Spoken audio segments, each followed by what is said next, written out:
Hi everyone, welcome back to my channel Code Mastery. In today's video, let us solve some important coding guidelines practice questions. You can find more questions related to coding guidelines in my channel playlist CPC Exam Coding Guidelines. Let's start with the first question.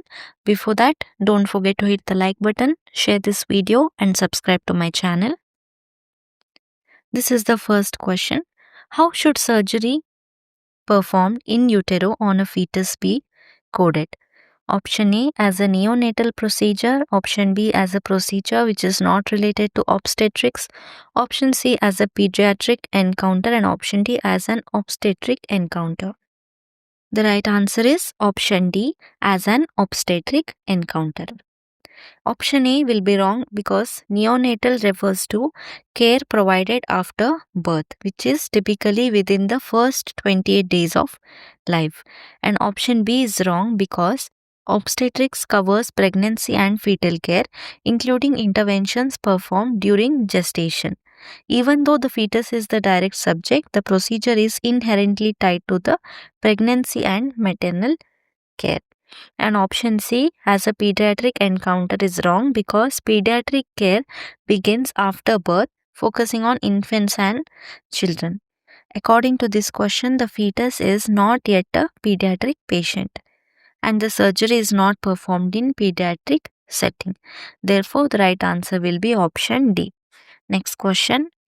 When you see this symbol next to a code in CPT, you know that option A, the code is a new code, option B, new or revised text, option C, the code is a 51 modifier exempt code, and option D, FDA approval pending. The correct answer is option C, the code is a modifier 51 exempt code. You can find these symbols throughout your CPT book. That is, below every page, they have given symbols and what they mean. You can refer to it. Next question.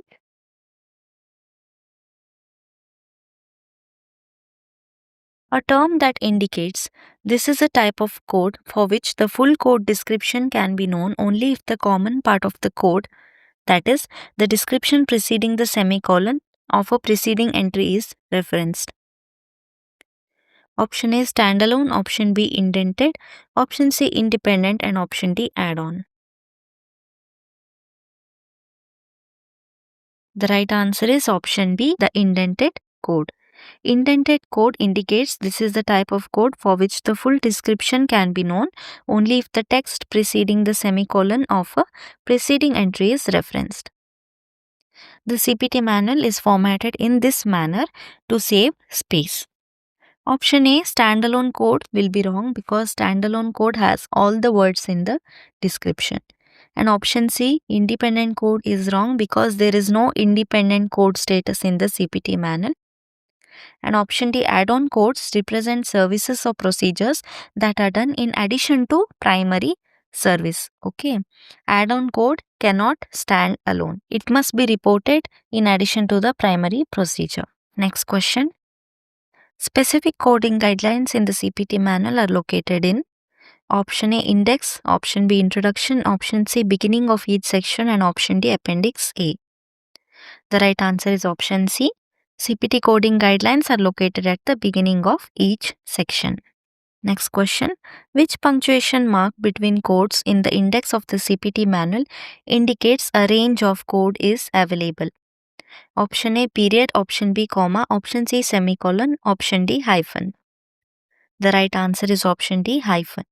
Hyphen is located between two codes in the index of the CPT manual, indicating a range of code is available.